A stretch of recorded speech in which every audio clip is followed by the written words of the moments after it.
Lecture 10, East and West.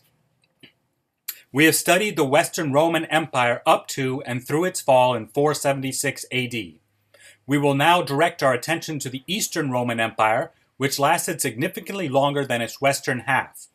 The Roman Empire was divided into two when Emperor Theodosius I died in 395 AD. His sons then proceeded to divide the empire into two: the Western Roman Empire and the Eastern Roman Empire, also called the Byzantine Empire. The Eastern Roman Empire lasted up until 1453, when the Islamic Ottoman Empire defeated it by capturing the city of Constantinople.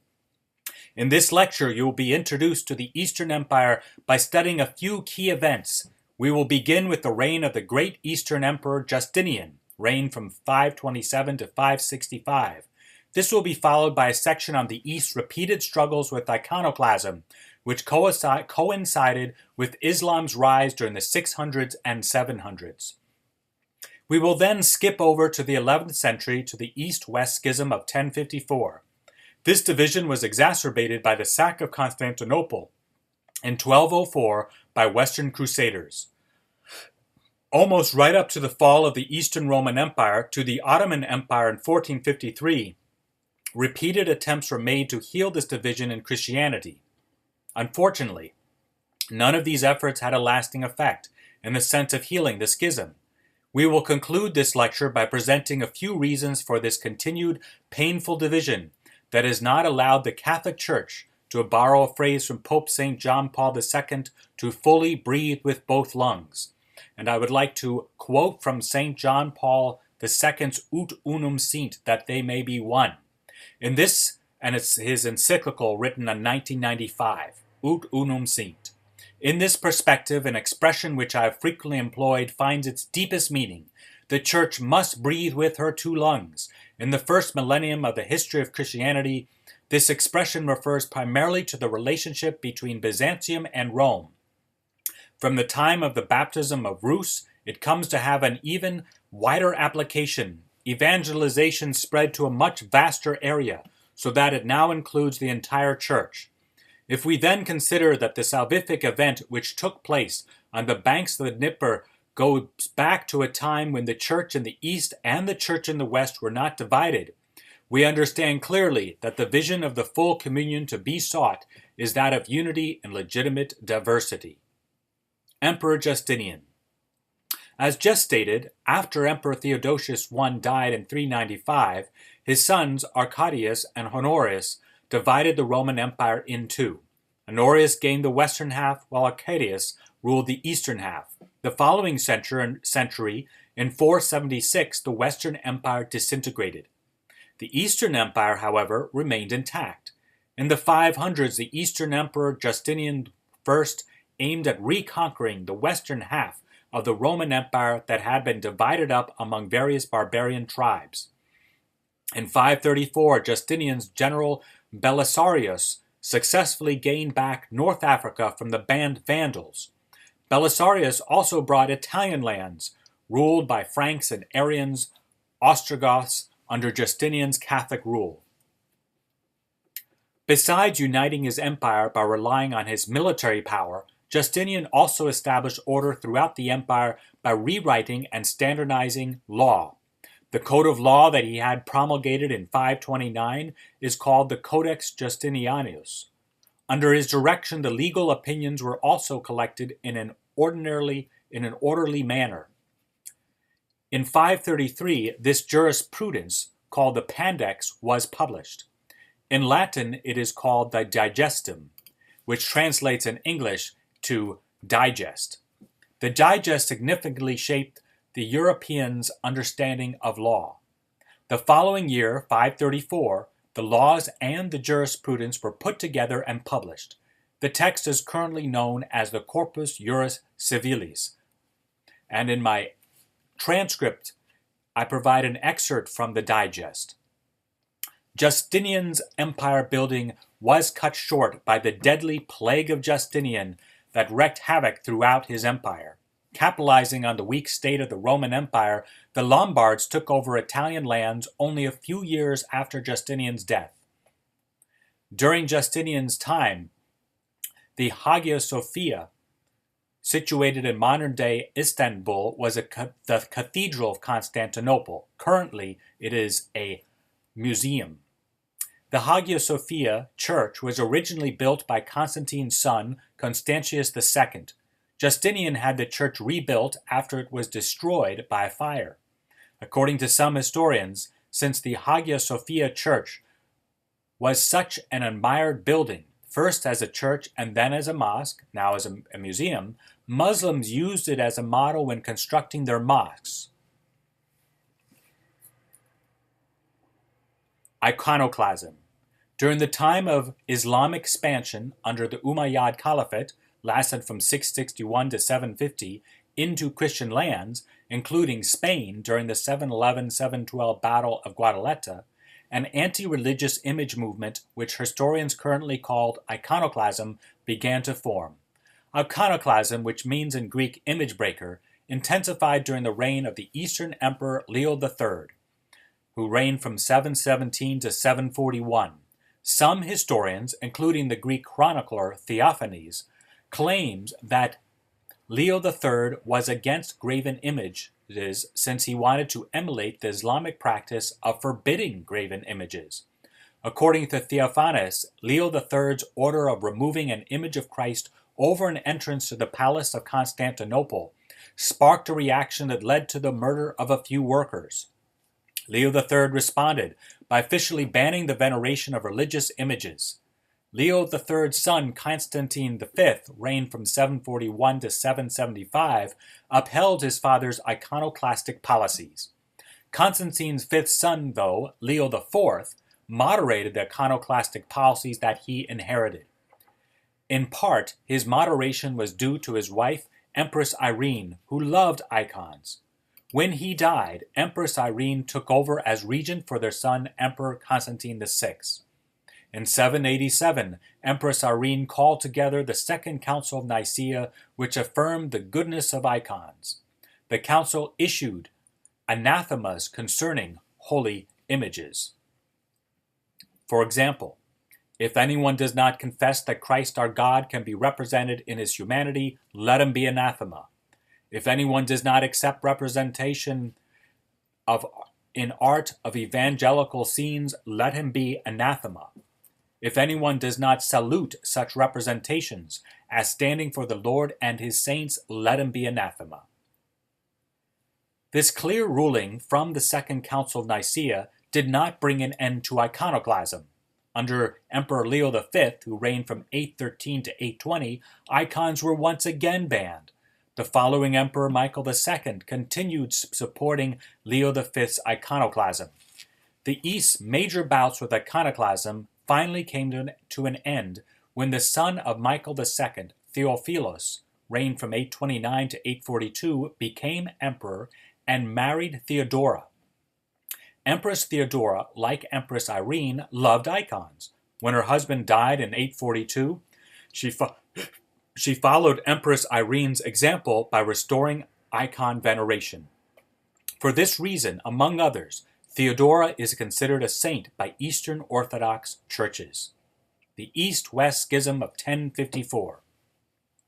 Although 1054 is the date that is most commonly referred as the beginning of a schism that split Christianity into an Eastern expression of Christianity called Orthodoxy, and a Western expression of Christianity we call Catholicism, this schism was prepared for by a number of smaller schisms that began in the 5th century. After the 431 Council of Ephesus condemned Nestorianism, the Assyrian Church broke from the Catholic Church. Then in 451, when the Council of Chalcedon condemned Monophysitism, the Armenian, Syrian, Coptic, and Ethiopian Christian churches also broke from the Catholic Church. These and similar breaks prepared the way for the East-West Schism of 1054. On July 16, 1054, papal representatives led by Cardinal Humbert entered Constantinople's Hagia Sophia Church to place a papal bull on its altar that excommunicated the head of the ecumenical patriarch of Constantinople, Michael I Cerularius, who reigned from 1043 to 1059. Cerularius was excommunicated since he had refused to recognize the Catholic Church headed by the Pope as the head of the churches, and, among other reasons, rejected the Latin practice in Latin churches in his lands of using unleavened bread during Eucharistic celebrations. In 1052, Cerularius even closed down churches that insisted on using unleavened bread when celebrating the Mass. Cerularius responded to the excommunication directed against him by excommunicating Cardinal Humbert and the other legates. Although these excommunications were directed against individuals named in the documents and not to the Western Latin Church and Eastern Greek Church as a whole, the 1054 mutual excommunications at least symbolically represent a schism that had gradually taken place and then was solidified by the tragic Sack of Constantinople of 1204 by Western Crusaders. 1204 Sack of Constantinople. The Sack of Constantinople occurred during the Fourth Crusade. The original purpose of this crusade was to take control of Jerusalem that was under Islamic control. However, the Crusaders were unable to even try to complete their mission because they lacked sufficient funds to pay for ships owned by Venetians. After bargaining, the Crusaders agreed, in lieu of payment, to capture the port of Zara for the Venetians. The port of Zara, long desired by the Venetians, was about 165 miles southeast of Venice. It was under the rule of the Crusader and Catholic King Amico of Hungary. As a Crusader, King Amico's lands were protected by the papacy from unjust aggression. This contradictory diversion from the original mission was compounded by yet another when Alexius IV Angelos promised the Crusaders money, provisions, and additional manpower if they would help him become emperor at Constantinople. He also promised to restore the Eastern Empire under papal control. The Crusaders agreed and helped him to gain the throne in 1203, but without much popular support. The following year, Alexius IV Angelos was murdered. The Crusaders responded by brutally seizing control of Constantinople and destroying the city in the process. Pope Innocent III, who had called the Fourth Crusaders, denounced the Crusaders' sack of Constantinople. And this is what he wrote. How indeed will the Church of the Greeks, no matter how severely she is beset with afflictions and persecutions, return into ecclesiastical union and to the devotion for the apostolic see, when she is seen in the Latins only an example of perdition and the work of darkness, so that she now, and with reason, detests the Latins more than dogs? As for those who are supposed to be seeking the ends of Jesus Christ, not their own ends, who made their swords which they were supposed to use against the pagans drip with Christian blood, they spared neither religion nor age nor sex. They have committed incest, adultery, and fornication before the eyes of men. They have exposed both matrons and virgins, even those dedicated to God, to the sordid lusts of boys. Not satisfied with breaking open the imperial treasury and plundering the goods of princes and lesser men, they also laid their hands on the treasures of the churches, and, what is more serious, on their very possessions. They have even ripped silver plates from the altars and have hacked them to pieces among themselves. They violated the holy places and have carried off crosses and relics. Furthermore, under what guise can we call upon other Western peoples for aid to the Holy Land and assistance to the Empire of Constantinople? When the Crusaders, having given up the proposed pilgrimage, returned absolved to their homes, when those who plundered the aforesaid empire turn back and come home with their spoils free of guilt, will not people then suspect that these things have happened not because of the crime involved, but because of your deed? Let the Lord's word not be stifled in your mouth. Be not like a dumb dog unable to bark. Rather, let them speak these things publicly. Let them protest before everyone, so that the more they rebuke you before God and on God's account, the more they will find you simply negligent. The Schism and Reconciliation. Despite the 1204 Sack of Constantinople greatly reducing the possibility of the East-West Schism being healed, two significant attempts were still made. The first occurred only about 70 years after the sack at the Second Council of Lyon, 1272-1274. By this time, the Eastern Emperor Michael VIII Palaeologus had successfully, in 1261, gained back Constantinople and associated land that had been seized in 1204 by Crusaders. The reigning pope at the time, Gregory X, sought out Emperor Michael VIII to heal the division in the Church. The three goals of the councils were to restore unity to the Church, to restore the Holy Land to Christian rulers, and to reform the Church. Both Aquinas and Bonaventure were summoned to this council, but only Bonaventure was present since Aquinas died while traveling to the council. This council brought about a union that lasted until 1289. During the Council of Basel, Ferrara, Florence, Rome, lasted from 431 to 445, Eastern Christianity was once again united with Western Christianity. One major incentive that helped to cause Eastern Christianity to want to be united with Western Christianity was the threat that continually expanding Ottoman Empire posed to its lands. When Constantinople fell in 1453 to the Ottoman Empire, this incentive vanished, and soon after the Union, which included unions with Armenians, Copts, Syrians, Chaldeans, and Maronites, was officially dissolved in 484 at the Eastern Synod of Constantinople. One church, the Maronite Church, who the compiler of the Acts of this council accused of holding the monothelite heresy, remained loyal to Rome. A symbolic but nonetheless important gesture was made in 1965 between Pope Blessed Paul VI and the Ecumenical Patriarch of Constantinople, Athenagoras I. The two nullified the condemnations of 1054. This act, though, did not end the East-West Schism. And this is a short excerpt from their declaration. Among the obstacles along the road of development of these fraternal relations of confidence and esteem, there is a memory of the decisions, actions, and painful incidents which in 1054 resulted in the sentence of excommunication leveled against the Patriarch Marcus Aurelius and two other persons by the legate of the Roman See under the leadership of Cardinal Humbertus.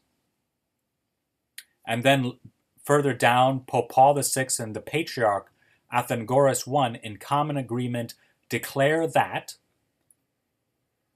likewise regret and remove both from memory and from the midst of the Church the sentences of excommunication. If you want more of that excerpt, please look at the transcript. Causes for the schism. The reason why the East-West Schism persists up until today is multifaceted. A major factor, and perhaps doctrinally the most important, is the Catholic Church's claim of papal primacy. The Catholic Church holds that the Pope has primacy of honor and of jurisdiction. This means that the Pope is not to be considered the primary bishop in a merely respectful manner as first among equals. Instead, due to the Pope's primacy of jurisdiction, coming from the Latin jus meaning law, the Pope as universal pastor may, when warranted, intervene in another bishop's diocese to make a binding decision.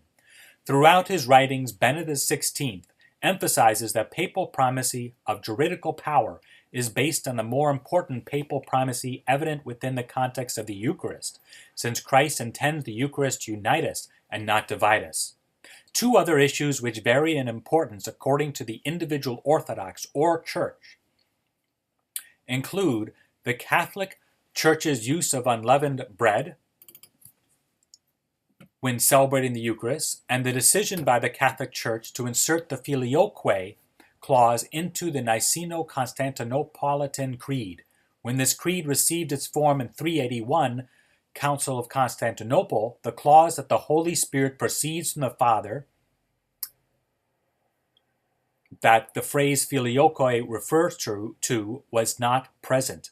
The Catechism of the Catholic Church succinctly summarizes the Catholic Church's teaching on the importance of the Filioque clause as follows.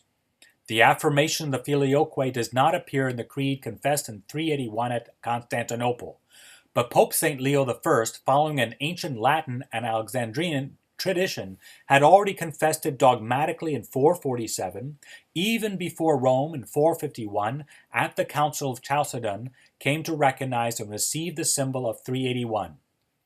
The use of this formula in the Creed was gradually admitted into the Latin liturgy between the 8th and 11th centuries.